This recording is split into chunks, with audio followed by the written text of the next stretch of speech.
अल्हम्दुलिल्लाहि रब्बिल आलमीन वस्सलातु वस्सलामु अला सय्यिदिल मुरसलीन अम्मा बाद फ़ाऊज़ु बिल्लाहि मिनश शैतानिर रजीम बिस्मिल्लाहिर रहमानिर रहीम। मीठे और प्यारे इस्लाम भाइयों, इंशाअल्लाह अज़्ज़ा वजल आज हम सबक नंबर 1 पढ़ेंगे। सबक नंबर 1 और तख्ती नंबर 1 पढ़ेंगे इंशाअल्लाह। तख्ती नंबर 1 क्या है? हरूफ मुफरीदात हैं। हरूफ मुफरीदात यानी हरूफ तहज्जी 29 हैं। हरूफ मुफरीदात को तजवीद व क़िराअत के मुताबिक अरबी लबो लहजा में अदा करें और उर्दू तलफ़्फ़ुज़ से परहेज करें, यानी बे ते से वगैरह नहीं पढ़ना। जैसे अरबी लबो लहजा में पढ़ना है बा ता सा वगैरह। अब इन 29 हरूफ में जो है 7 हरूफ ऐसे हैं जो हर हालत में पुर यानी मोटे पढ़े जाते हैं। पुर का मतलब होता है हरफ को मोटा पढ़ना। पुर यानी हर हालत में पुर मोटे पढ़े जाते हैं और इन्हें हरूफ मुस्ताआरिया कहा जाता है। और जो हरूफ मुस्ताआरिया हैं वो 7 हैं। वो कौन कौन से हैं? नंबर 1 खा, सौद, बौद, तो, गईन और कौफ। इनका जो मजमुआ है, इनको मुकम्मल मिला के इनका एक मजमुआ बन के है। वो मजमुआ क्या है? खुस और दीज है। अब होंठों से सिर्फ 4 हरूफ अदा किए जाते हैं। होंठों से सिर्फ 4 हरूफ अदा किए जाते हैं। वो है बा, फ, मीम, वाव। इनके अलावा बाकी जितने भी हरूफ है उन पे आपने होंठ नहीं हिलने देने। अब इन चारों के बाद 3 हरूफ ऐसे आते हैं जो सीटी वाले हरूफ हैं, जिनको हरूफ सफीरिया कहा जाता है।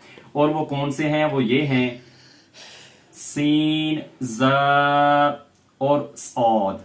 ये 3 हरूफ हैं, ज़, सीन, सौद। ये हरूफ सफीरिया यानी सीटी वाले हरूफ हैं। इनमें हर हालत में यानी सीटी की आवाज जुम्बिश पैदा होगी और वो ये सीटी वाले हरूफ हैं। अब इनको पढ़ना कैसे? उन हरूफ को इंशाल्लाह वो पढ़ने की हम कोशिश करेंगे। नंबर 1 अलिफ, बा, ता, सा। अब ये जो हमने 4 हरूफ पढ़े हैं इनकी मिकदार 1 अलिफ के बराबर है। इनका आसान तरीका ये इसी तरीके के साथ हो सकता है कि जैसे अलिफ, बा, जैसे आपकी उंगली ये सीधी खड़ी हो जाए उस वक्त इसकी मिकदार पूरी हो जाएगी। आगे जीम किस तरीके के साथ पढ़ना है? जी,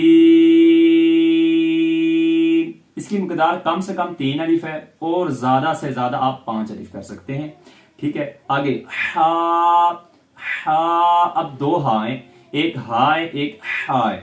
अब ये पहले वाला हाय हा, इसमें हा जैसे एक या हबीब अल्लाह, इस तरीके के साथ ये हा अदा किया जाएगा। आगे खा, खा, इसकी मिकदार भी 1 अलिफ के बराबर है। इसको हर हरफ में पूर पढ़ेंगे, ये हरूफ मुस्तारिया में से है। आगे दाल, अब इसकी मिकदार 3 अलिफ और ज्यादा से ज्यादा 5 अलिफ है। आगे राल, इसकी भी मिकदार 3 अलिफ और ज्यादा से ज्यादा 5 अलिफ है।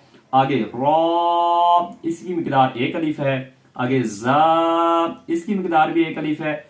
आगे सीन, इसकी मिकदार भी ज्यादा से ज्यादा 5 अलिफ है और कम से कम 3 अलिफ है। शीन, ज्यादा से ज्यादा 5 अलिफ और कम से कम 3 अलिफ है। ठीक है। आगे सौद, इसकी मिकदार भी ज्यादा से ज्यादा 5 अलिफ और कम से कम 3 अलिफ है। आगे दौद, ज्यादा से ज्यादा 5 अलिफ और कम से कम 3 अलिफ है। तो 1 अलिफ, लो 1 अलिफ, आइन, ज्यादा से ज्यादा 5 अलिफ और कम से कम 3 अलिफ है। गईन, ज्यादा से ज्यादा 3 अलिफ, ज्यादा से ज्यादा 5 अलिफ और कम से कम 3 अलिफ है। फा 1 अलिफ, कौफ, ज्यादा से ज्यादा 5 अलिफ और कम से कम 3 अलिफ है। काफ, ज्यादा से ज्यादा 5 अलिफ और कम से कम 3 अलिफ है। लाम, ज्यादा से ज्यादा 5 अलिफ और कम से कम 3 अलिफ है। मीम, ज्यादा से ज्यादा 5 अलिफ, इसकी मिकदार जो है और कम से कम 3 अलिफ है। नून, ज्यादा से ज्यादा 5 अलिफ और कम से कम 3 अलिफ। वाव, ज्यादा से ज्यादा 5 अलिफ और कम से कम 3 अलिफ है। हा 1 अलिफ, हमजा, इसको हर हाथ में झटका देके पढ़ेंगे। या 1 अलिफ मिकदार है इसकी। اب یہ 29 حروف میٹھے اور پیارے اسلامی بھائیوں ہم نے پڑھے ہیں. اب ان 29 حروف میں 7 حروف ایسے تھے جو ہر حرف میں پوری یعنی موٹے پڑے جاتے ہیں، اور 4 حروف ایسے ہیں جس میں ہم نے ہونٹ جو ہمارے ملیں گے، اور 3 حروف ایسے ہیں جس میں سیٹی کی آواز پیدا ہوگی. میٹھے اور پیارے اسلام بھائی ہم نے اس میں آسان طریقہ ایک ایک لفظ کی مقدار میں نے آپ کو بتانے کی کوشش کی ہے. ہماری نیکسٹ ویڈیو جو ہوگی انشاءاللہ اس میں بھی ہم اسی طریقے کے ساتھ آپ کو اپڈیٹ کرتے رہیں گے. ہمارے چینل کو سبسکرائب کیجئے. اگلی ویڈیو کے لیے اجازت دیجیے. اللہ حافظ. السلام علیکم ورحمۃ اللہ وبرکاتہ.